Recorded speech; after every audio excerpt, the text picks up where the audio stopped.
What's up, everybody? It's your girl T, and this is T's Corner, a review of the Charmed Reboot pilot.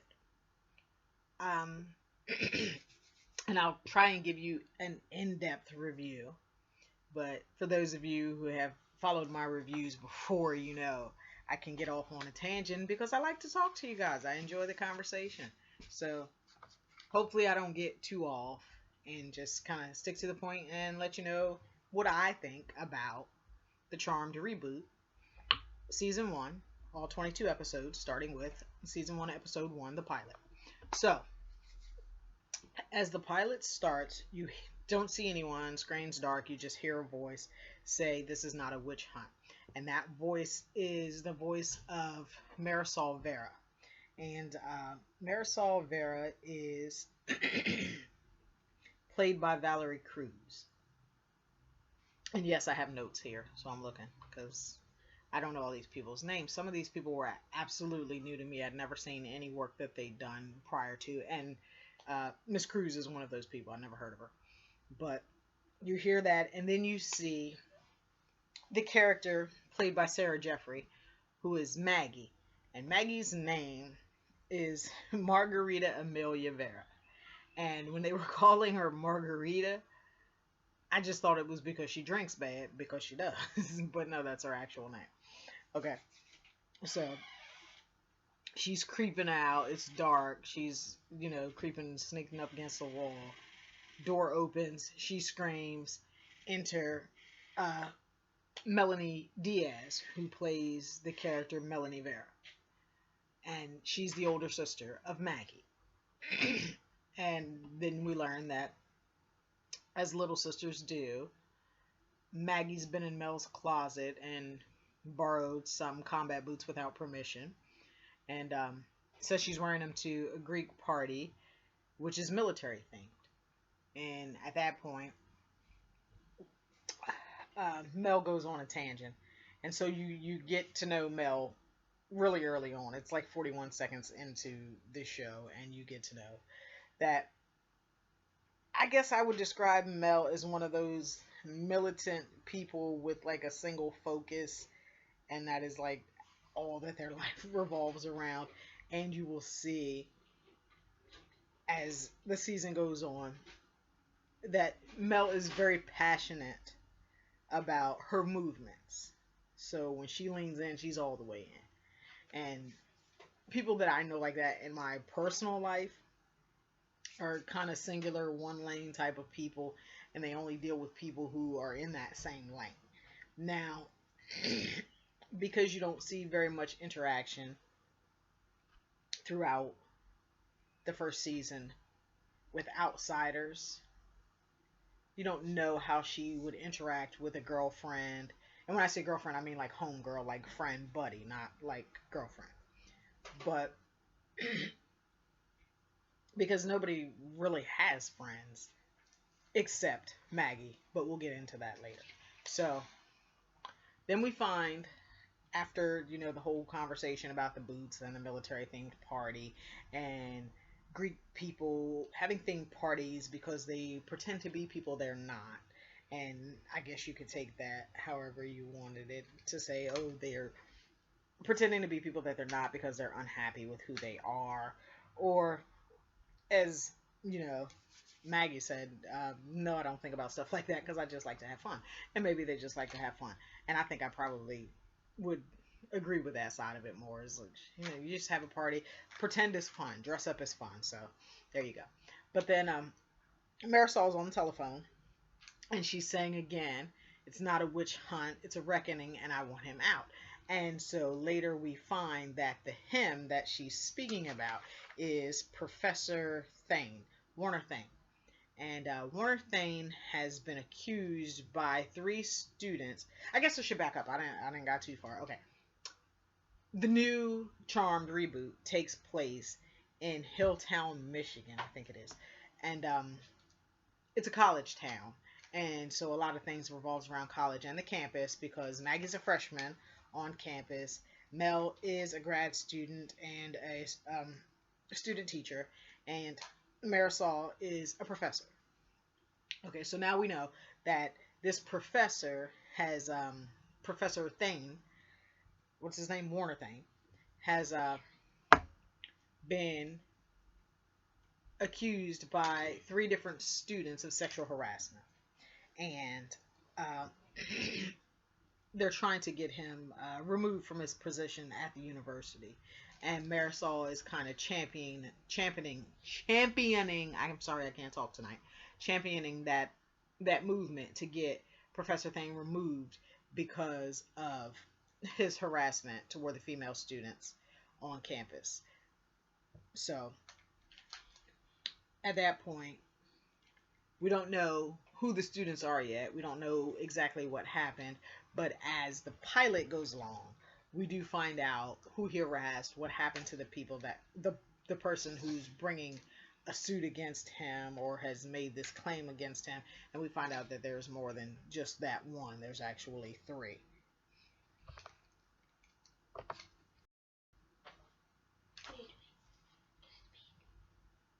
Hmm? Yo! What? I'm sorry, guys. My son's talking to me. I'm trying to pause, and for some reason, my video recording will not stay paused. It'll pause, and then it'll just unpause on its own. So, again, I'm going to try and pause and feed my child. I'm sorry, but you know what? I live real life, so I got to pause in my review of Charmed to feed my kid. No, it's okay. Don't worry, Mom. We're all over it. Okay, so we find out that Professor Warner Thane has sexually harassed a student named Angela Wu.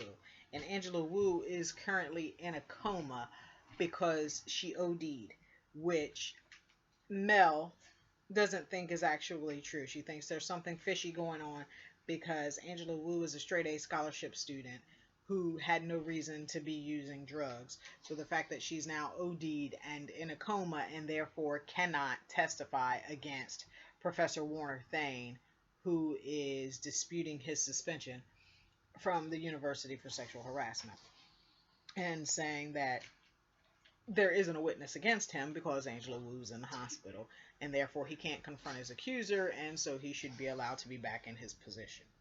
And then she wants to sit down and talk to the girls, Mel and Maggie, and you know how moms get all sappy. And now I'm a mom, I get sappy, but you know, before I had kids, it was like, oh my God, Mom, please. Well, Mom's getting sappy, so they're like, have you had wine? And she's like, no. Okay, well, maybe one glass.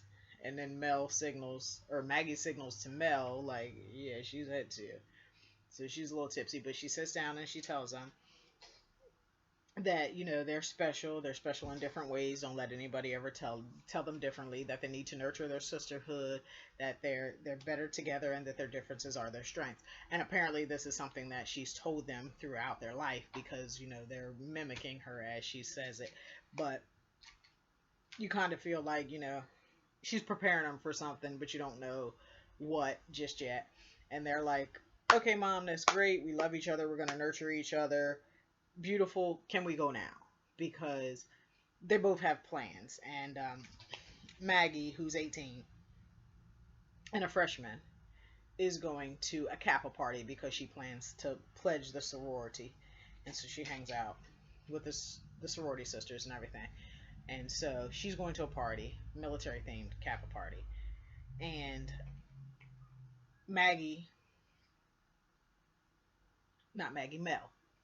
Mel's walking down the street. So I guess they all walked to where they were going. No cars involved at this point. And she texts, on my way, get naked. And so you're like, well, we know where she's going from that text message. And then Mel's walking through the woods going to the Kappa party. And Maggie, thank you. My son's helping because he watches with me. So Maggie's walking through the woods going to the Kappa party, not Mel. And Brian pops up behind her, and she's like, you know, why are you following me? Then we learn that Brian is her boyfriend, and they're on a break. You never find out why they're on a break, but they're on a break. And he doesn't apparently want to be on a break. He wants to be with her, and she wants the break. And so he's like, well, you're walking through the woods. It's dangerous. I got my car. Let me give you a ride. She's like, we're on break. The woods are safe. I'm fine. So she goes on through the woods to the Kappa party where we meet Lucy. Now, I will tell you, Lucy is played by Natalie Hall, another person that I have never heard of and never seen any of her other work before.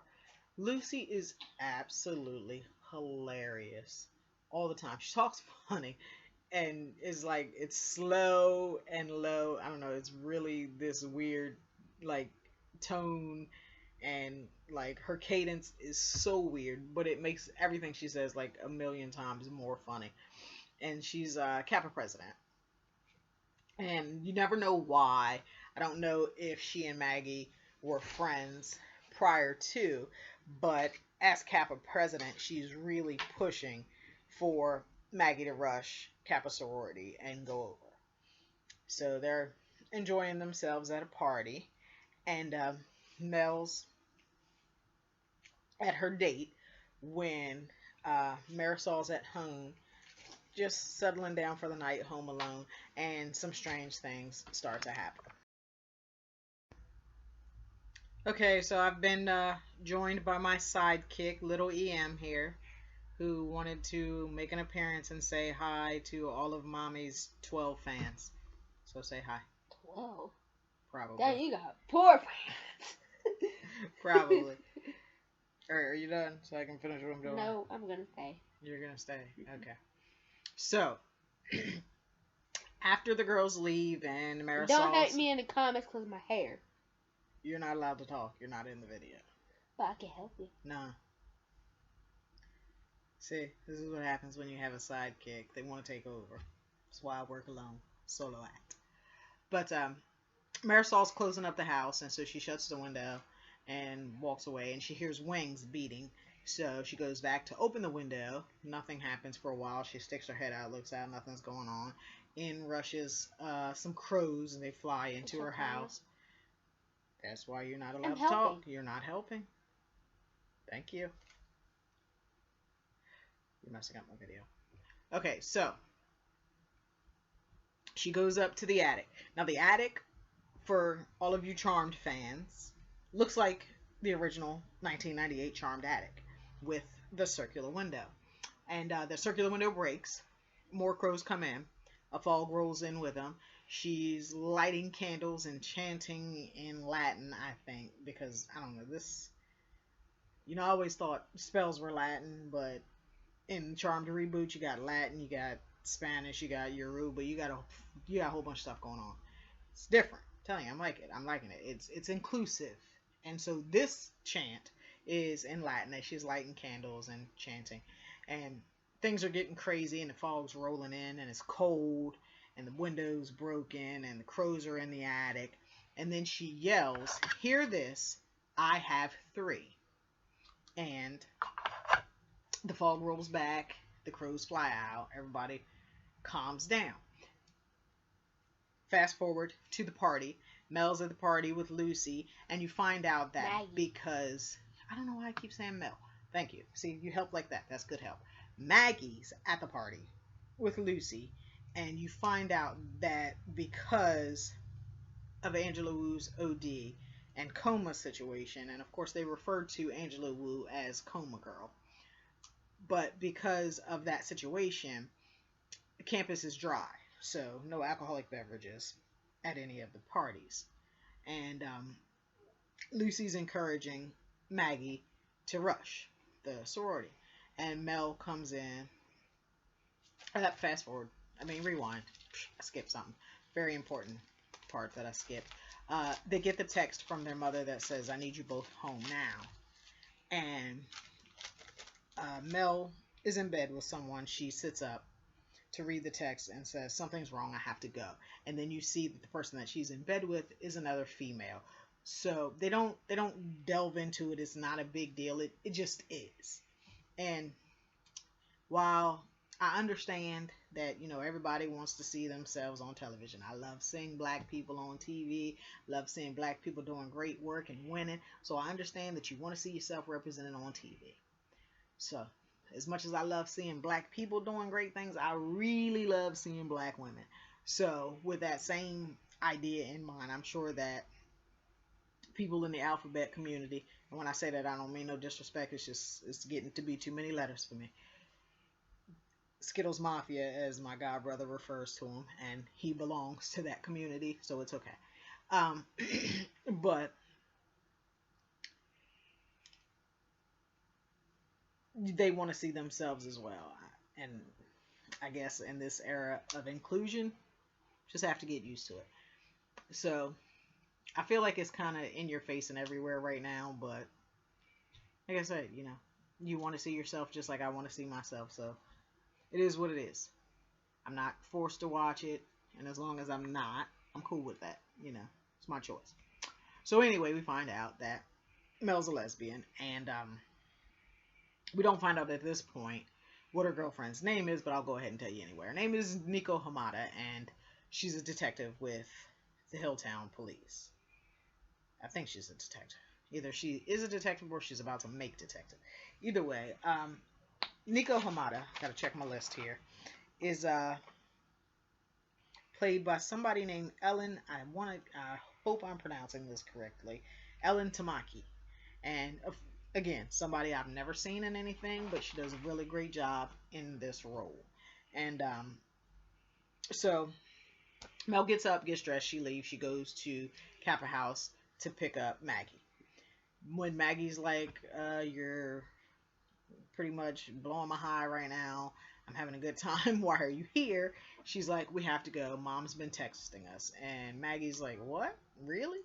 And then Mel pretty much puts her on blast, like, I know she's been texting us because you check your phone every 5 seconds. And she's like, okay, I knew, but she didn't want to leave the party, so she didn't respond. And so Mel says, or we could just stay here, and I will engage all of these young men in a discussion about rape culture.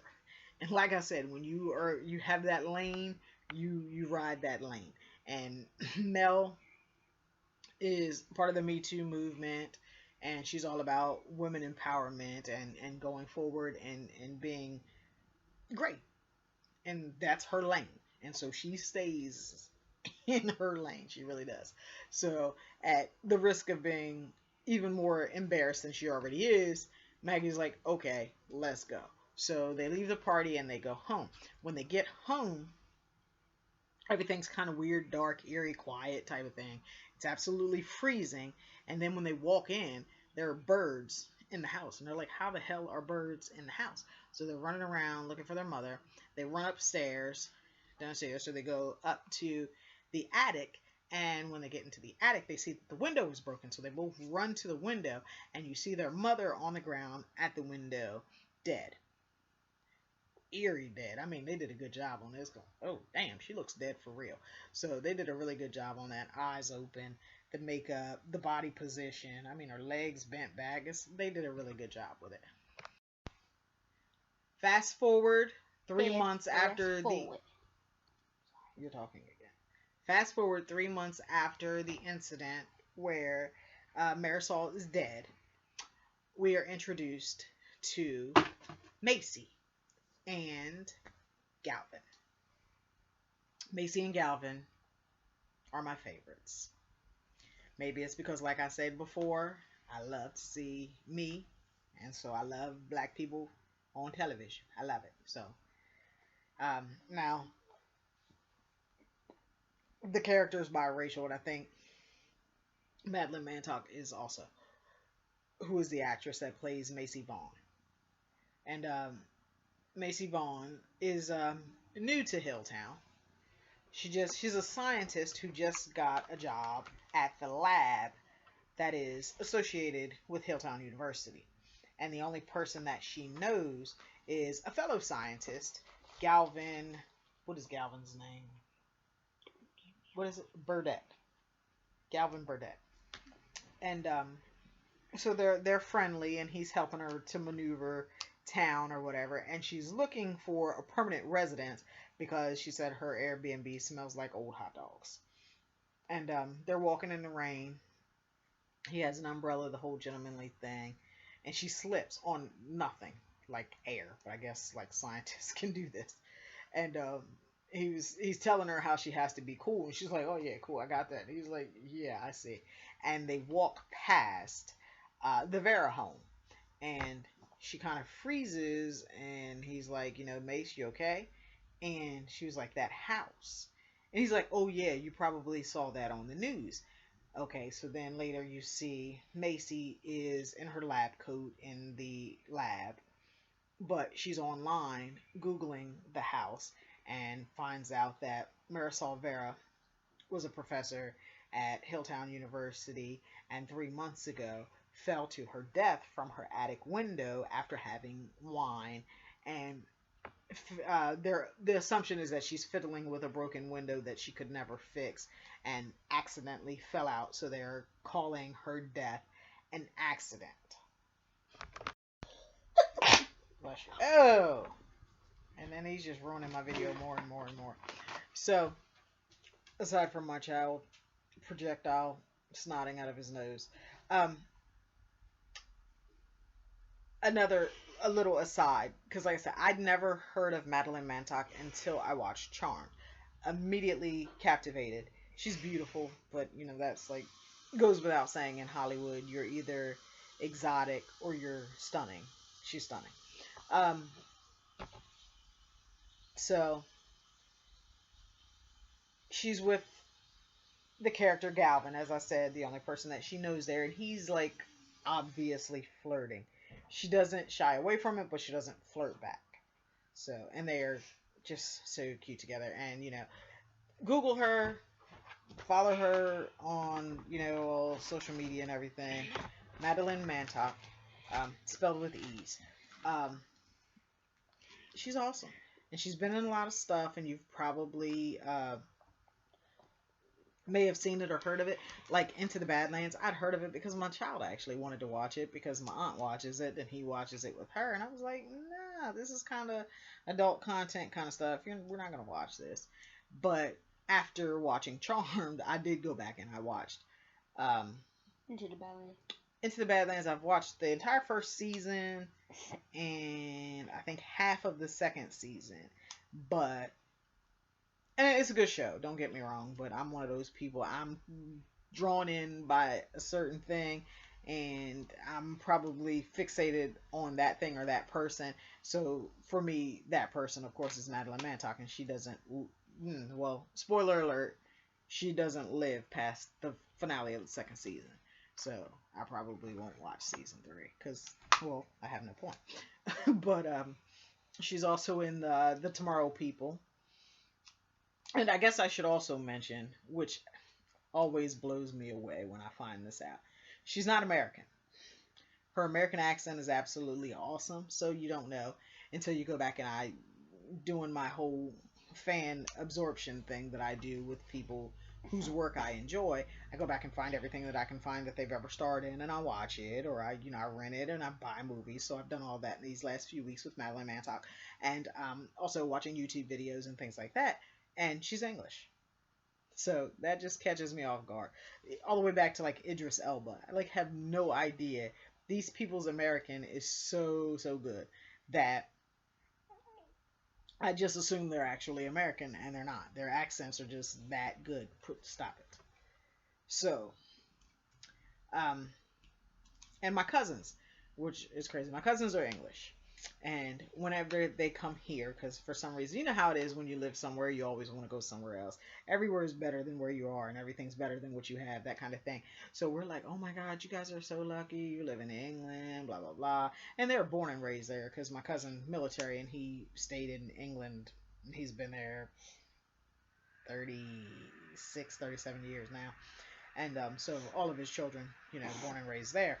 And RIP to my cousin Jordan, whose 27th birthday just passed. She succumbed to cancer at 23. So, fuck cancer. Get that out there. But I would always like, do American, do American. And they also can do like really amazing American accents, which is so weird because I guess they just hear it on television because their dad has an English accent. He's been there so long, he actually has an accent now. And so they don't really hear it until, they're either watching TV or when they come to visit us. And, what? I said Jimbo talks good. He does, but he has an accent now. Um, I said he does, but he has an accent now. Okay. So I just thought I would throw that out there because, like I have a really serious fan love crush on Madeleine Mantock right now. Now my computer wants to update. Oh my god. This thing is worrying me. Oh, don't do this to me. I'm sorry, guys. This video is going to be like, oh. Everything that can go wrong right now is going wrong. Child is interrupting me. My computer is interrupting me. But either way, I hope that when you get through this video, which will probably be 65 minutes to tell you about a 42-minute show, I hope that it makes you want to watch it. Or just to go and say, does this chick know what she's talking about at all? I personally enjoyed it. Of course, like I said, I've watched all 22 episodes at least 10 times, probably 15. But what is that? I just got stuff popping up on my computer. It just does whatever it wants. Now it's showing me my emails. Excuse me. So, I digress back to the actual show and get off my fan love situation. Macy goes back to the lab, and like I said, she's Googling to find out about Marisol, and she reads a story that says popular women's studies professor falls to her death. And enter Professor Thane. So, apparently, her mother was a professor in the women's studies department. Professor Thane, I don't know, what department he actually works in, but he's the head of the lab that Maggie, God, I cannot get these M's together, that Macy is now working at. So, Professor Thane, I'm checking my notes, guys. I'm not having like a brain fart, I'm reading. Professor Thane is played by Robert Pine. His name is Professor Warner Thane. And like this is the man who has been accused of sexual harassment. And so he introduces himself to Macy and apologizes for not being there to welcome her when she initially started in her first few days because he was suspended. And he says, no harassment, no charges or anything. And I just want to get that out there in the open, full disclosure. And she's like, okay, well, nice to meet you, blah, blah, blah. And he's in a wheelchair. So he turns and wheels on off. And then he makes the comment, nice blouse, which lets you know that, everything that Angela Wu and these other women have accused him of, he did it. He's a sexual predator. Why? Men don't even really notice your blouse. Not saying none of them, but most of them don't notice your blouse. If he was noticing her blouse, it's because he was looking at her titties. So, then, and of course, when you're 9, that is absolutely hilarious. So, cut to Mel posting Time's Up pictures of Professor Thane all around the university, and the head of the Women's Studies Department comes to speak with her. And the head of the Women's Studies Department is Mr. Harry Greenwood. Mr. Harry Greenwood is played by Rupert Evans. And she gives him a bit of a hard time. And he was like, I know that you dislike me because I replaced your mother as head of the Women's Studies Department. And she was like, that's probably about 5th on the list of why I don't like you. And he was like, okay, well, you can tell me, those other 4 things later. And she starts rattling off why. And she was like, she didn't understand why a cis male had been chosen to be head of the Women's Studies Department. And he's saying that, he's a popular cis male who understands the women's movement, and people who are known in the women's movement applaud him and have retweeted him and things like that. What am I doing? So Harry goes on to say that him being a cis male, he'd also been retweeted by Roxanne Gay. I don't know who she is, but apparently she's popular in the feminist movement. And then I had to look up cis male because I'm like, what the hell is that? Not terms that I've ever heard or that I use. And apparently cis male is just a damn guy. So, you know, as opposed to being trans or transgendered, or I won't even get in on that, but it's just a guy. So, um, Maggie is not in this scene. I don't know why I keep doing that. Sorry. Mel um, continues to hang her posters, and she goes out and she's hanging them in the quad on a corkboard. And enter Cam. Now, Cam, he don't know no better. You just have to look at him and shake your head. Cam Sasso, who's played by Ben Boschman. And he comes up and he's like, well, that's vandalism without a permit. And she was like, everybody needs to know what Professor Thane did. He's guilty, blah, blah, blah. And he's like, he's had his hearing. He wasn't convicted. It's over. It was like, it's clearly just a he said, she said. And she was like, there were 3 she saids. And he was like, well, Angela Wu being in a coma after an OD, clearly unstable. And she was like, and he said, if your mom had not have started this witch hunt. And she repeated what Marisol says in the beginning. This is not a witch hunt. It's a reckoning. And he comes back with, well, it looks as if your mom is the one who had the reckoning. Now, I don't know how other people was raised, how they came up. But, your mom automatically is a trigger for most people. Those 2 words, your mom, your mother, your mama, whatever, are usually a trigger that something is about to pop off. So he says that, and I'm like, it's not like, oh, her mother got fired or something like that. She was demoted and the department girl's mother is dead. And he says that. So she reacts in a way that I think is absolutely the correct response to what he said. She punched him dead in his nose. Bow.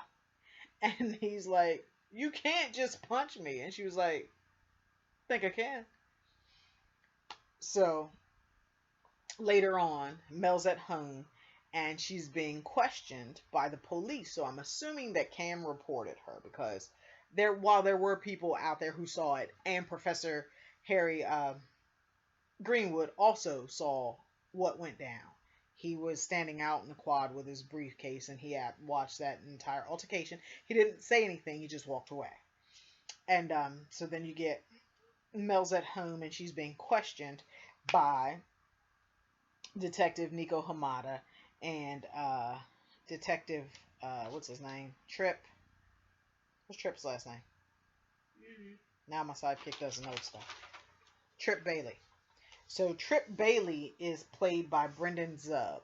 Again, someone I've never seen. And as I told you before, Detective Nico Hamada is played by Ellen Tamaki. And so they're questioning her about punching Cam in the nose. And apparently she has been riding the police to investigate her mother's death because she does not believe that it was an accidental fall. She believes that her mother was murdered. They said, and she also believed that someone did something to Angela Wu. And she said it all adds up. Angela Wu accuses Professor Thane. My mother supports Angela Wu. Angela Wu ODs and ends up in a coma, and my mother ends up dead. Something's fishy about this. And they're like, well, there's no evidence to support that theory, so we have to go with what we have. So in that instance, your mother accidentally fell out the window that she'd been trying to fix. Your sister told us that she'd been trying to fix the window for some time, and that she'd had wine. And so Mel's like, yeah, I know what the report says. You don't have to, read it back to me verbatim. I still think something's up. And said if you had heard the way that Cam was talking, then you would think that he knew something more about my mother's death than what he was saying. And then she refers to Detective Hamada as Nico because this is her girlfriend. But in her public or her professional setting rather. She's like, sorry, Detective Hamada. But in the end, like, given all that you've been through, we're not gonna Cam's not gonna press charges and whatever. And they gave her that "you're crazy" look, and she's like, don't give me that look. I'm not crazy. Something happened to my mother, and I know it. And so when they said that Cam wasn't gonna press charges, she's like, oh, thank you. You're so helpful. And when they leave, you hear Maggie say, "You punched someone," and she was like, "It's no big deal, whatever." And she was like, "You're a student teacher. You're a grad student. You could lose your job." And she was like, "You're always so angry. You're always going off on this tangent about mom. That's why I never come home anymore." And she was like, "Well, why are you here now then?" And she said, "Because I'm getting clothes. I need clothes to rush." And she was like, "You're rushing that sorority?" And she's like, "Yes, and I have been for a month." And she was like, "Why?" And she was like, "Because nobody wants to be around here with you. You're always so angry."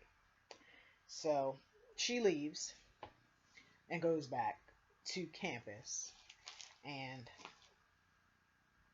actually, no, she doesn't leave. She doesn't leave yet. They're still arguing. So while they're still arguing, Maggie says, "If I make the sorority, I'll become a sister." Which Mel takes offense to. Like, you already have a sister. You don't need new ones.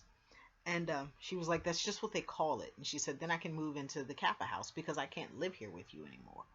And she was like, "Why?" I was like, "Because you're always so angry and you're obsessed with mom's death."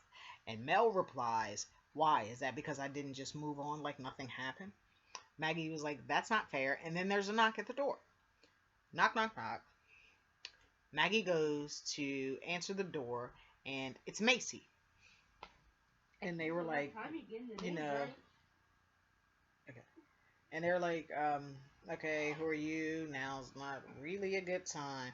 And she says, "I think I'm your sister."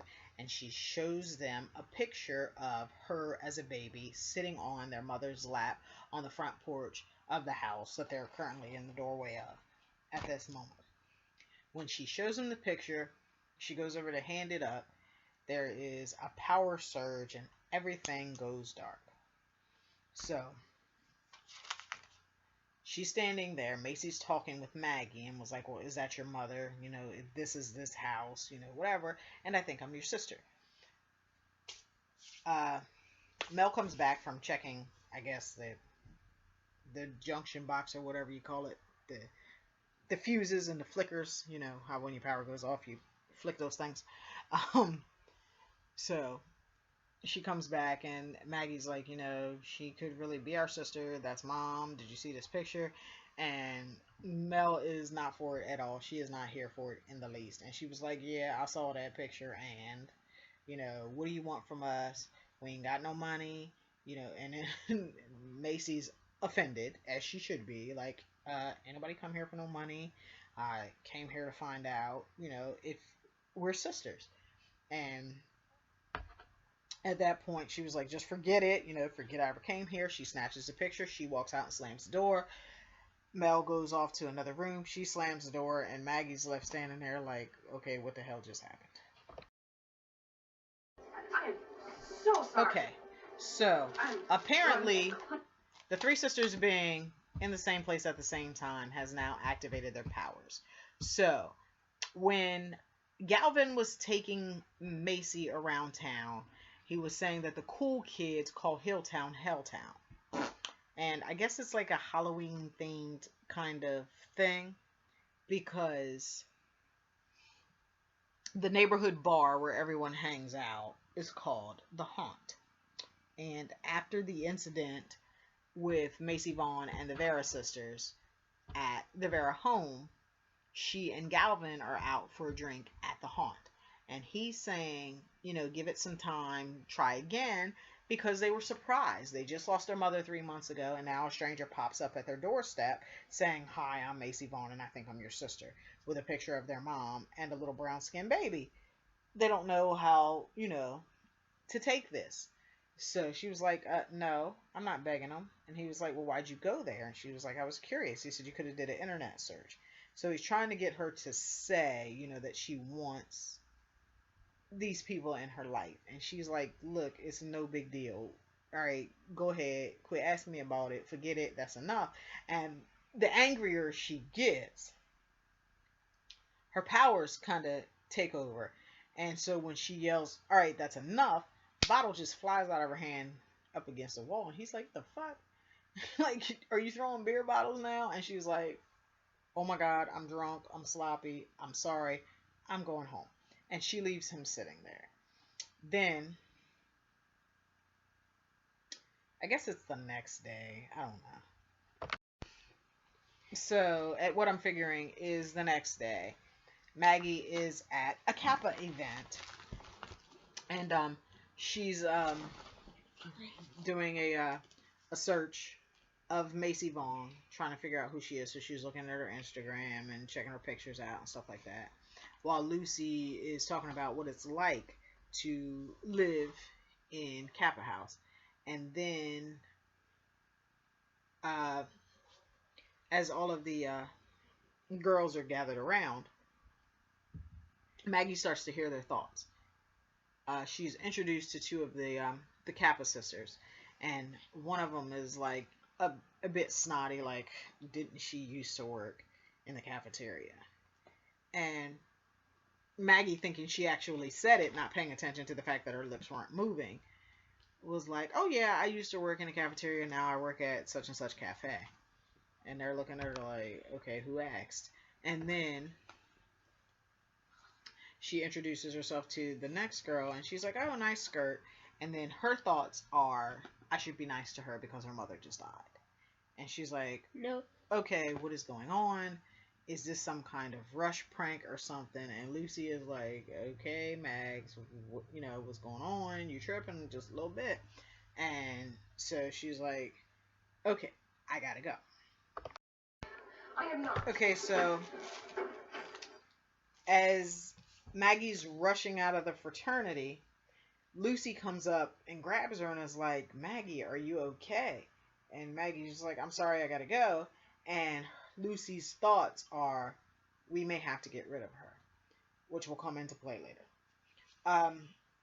Fast forward to Nico and Mel having coffee at a cafe. And again, Mel's talking about, the fact that she believes her mother's death was a homicide and not an accidental fall. And she wanted, Nico made a gesture and grabbed her hand, and she's like, oh, is it that kind of coffee date? And Nico says, no, it's an I'm worried about you coffee date. Stop that. And so she was like, I still care about you. And then you find out that they're no longer together, because Mel says, well, dumping me after my mother's funeral was an interesting choice. And then Nico says, that's not fair. At that point, a guy walks by with some coffee in a bar, in the cafe where they are, and he spills it, his top full of. She jumps out to grab it, and everything freezes but her. She grabs the lid, closes the coffee, everything starts moving again, and he's like, oh, I'm so sorry. And she's like, oh my God, did you see that with the coffee? And Nico's like, what are you talking about? And she says, stop, and everything stops again. So she's like, I don't feel good. I have to go home. So she gets up and leaves, and she walks out of the cafe. She's walking down the street. She's pretty much snatched out of midair. And you see she's unconscious, tied to a chair, sitting in between Macy and Maggie. And Professor Greenwood, thank you. Good for something. Professor Greenwood sitting on the table, like, hi. And so they're like, okay, what's going on? At that point, Macy kind of mind throws a globe at him, which he catches, freezes, and sits down. And he's trying to explain to them who he is, who they are. And they're trying to, do something. So, oh, excuse me. So Mel's sitting there going, poof poof, and he's like, what exactly are you trying to do? And she's like, I'm trying to freeze time. And he's like, oh, so that's your power. And he's like, well, that's appropriate for a control freak. And he tells them that they're witches. And says, and then so Maggie says, oh, so I really was reading minds. And he says, okay, well, that is a testament to your empathy for people or the fact that you're insecure. It could really go either way. And Macy throws something else at him with a mind. And he says, okay, and you're uh, telekinetic. And she's like, that's not a thing. He said, yeah, but the globe did just fly over here. And she was like, yeah, and there's some scientific explanation for it. So he starts making witch and science jokes. Didn't go over well with the girls. But he explains to them that their mother was an elder witch and that they're all witches and that together they are the charmed ones. And No. that... Maggie, said her mother was a witch. Yeah, and he explained that to them. I'm not telling everything word for word. My sidekick. I don't really have a sidekick, and this is why. But so he's explaining, all of these things to them, and then Mel is, still hasn't been very welcoming, even in this situation, to Macy. And Maggie says, see, she really is our sister. To which Mel never replies. Which, I don't know, I guess at that point it would have kind of been redundant. Really no need to reply at that point, I guess. Harry goes on to tell the girls that their mother was a very powerful witch who bind their powers when they were born so that they could have normal lives, and she was in the process of unbinding them when she was murdered, which confirms Mel's thought that she didn't fall, that she was murdered, in fact. And so they want to know who murdered their mother, to which he has no answer. He said they don't know, that they are looking into it.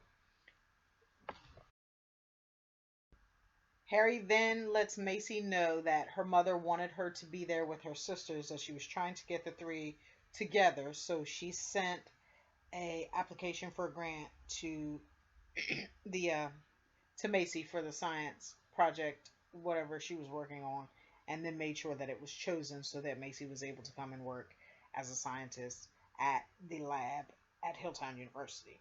And he also lets the girls know that it's their choice, and while it has to be unanimous, they get to decide whether or not they want their powers. And if they decide against them, that everything that has been made possible through magical intervention will go away, which means that they will never meet Macy and never know that she's their sister, or that their mother had a third daughter who was older than both of them. And he says he gives them the Book of Shadows, which is something else that is the same as the original. There is a Book of Shadows, and I guess they'll delve into that later on because they didn't really deal with it. But when Maggie opens up the book, you see the ancestors, and I know that in the original there was stuff about the ancestral witches that, were down the Hallowell line. And so we don't know how the Vera Vaughn line works, because you see that picture when she opens up the Book of Shadows, but they never talk about it. They only talk about the spells and things that are in it. But as she's reading up on demons, she says there's a demon that makes smoothies out of witches' organs, so she definitely does not want to be a witch because she doesn't want to be somebody's smoothie. He goes on to talk about, Harry, when I say he goes on to talk about signs of the apocalypse. And I love this. I don't know who's writing it, but they are brilliant. Sign number 1 is President Donald Trump. Sign of the apocalypse. And I don't care how you personally feel about Donald Trump. It's your personal preference if you're for or against him. I personally believe he's the Antichrist, and of a lot of bad things that have happened in the history of this country, he's pretty much the worst.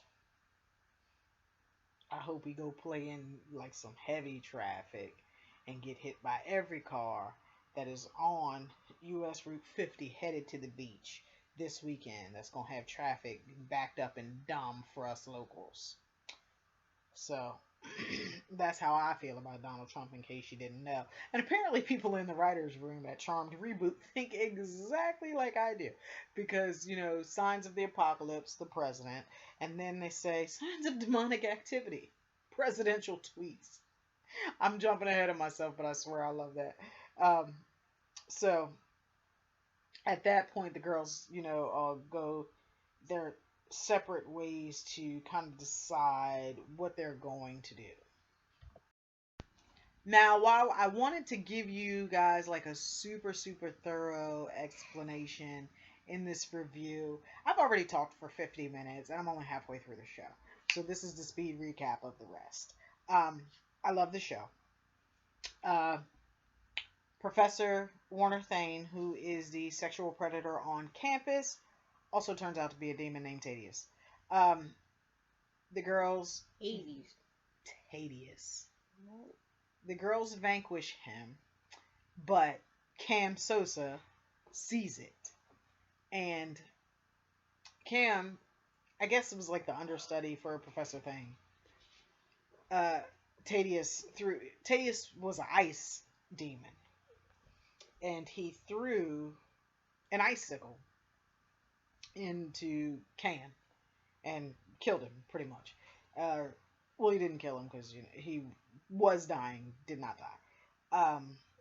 And so the girls called Harry, and it's so funny because when Harry shows up, Maggie's like, "Go, heal him, do something, hurry up!" And it's just like her expression was flawed. It was hilarious. But the girls vanquish Thane, and they don't wipe Cam's memory. And the reason that they did not wipe Cam's memory because they said that it would be his word against theirs. 3 she saids against a he said, which was also the equation with Professor Warner Thane and the women that he sexually harassed. So it's like, let him run around campus yelling about witches and ice demons because nobody's going to believe him and everybody's going to think he's crazy. Let him experience what Angela Wu and the other ladies went through who accused Professor Thane. And the way that it plays out for the end is the girls all go home together, and because Macy had been looking for a place to stay, the Vera sisters invited her to stay with them, and Maggie's thought on that was, well, we're your sisters. We just found out we're witches, so you pretty much can't live with anybody else but us because everybody else is going to think you're crazy. And so they put her up in their mom's room. And I was like, you can stay here. So at the end of episode 1, they've vanquished the ice demon, who is also a sexual predator. And they've decided that they're going to keep their powers. Now, Mel was down from the jump. She wanted to be a witch. She thought that was she said, throughout history, strong, powerful women have always become witches. So let's be witches and let's right the ship and let's, do something good for humanity and, empower women. So she was always down. And she told them, I'm cool with whatever you say, but I'm in. So when they went to do the vanquishing spell to get rid of the ice demon, it wouldn't work unless they took on the power of 3. So they had to decide right there at that moment if they were going to be witches or not. So Mel was already in. Macy said that... Excuse me, guys. It's getting late. But Macy said that she was going to be a witch. She wanted to be in because she didn't want to not know her sisters. She wanted to get to know them. And also because she wanted to figure out the whole supernatural on some molecular scale and get a Nobel Peace Prize. The only holdout was Maggie because, like she said, she didn't want to be a demon smoothie. She wanted to have a normal life. She wasn't sure she wanted that. And they were like, okay, we want it. Come on, Maggie, be with us. And she was like, okay. So she said she would do it. Then they did their chant because at that point they had enacted the power of 3. They had all accepted their powers. And they defeated him. And then Maggie wanted to know... No, Mel. here I am again. Mel wanted to know why Tadius had killed their mother, and he laughed and said, I didn't kill your mother, you stupid girl. It has begun. So they had to wonder what it has begun means. And I guess I'll tell you about that in the review of episode 2. Have a great evening. T's Corner, signing off.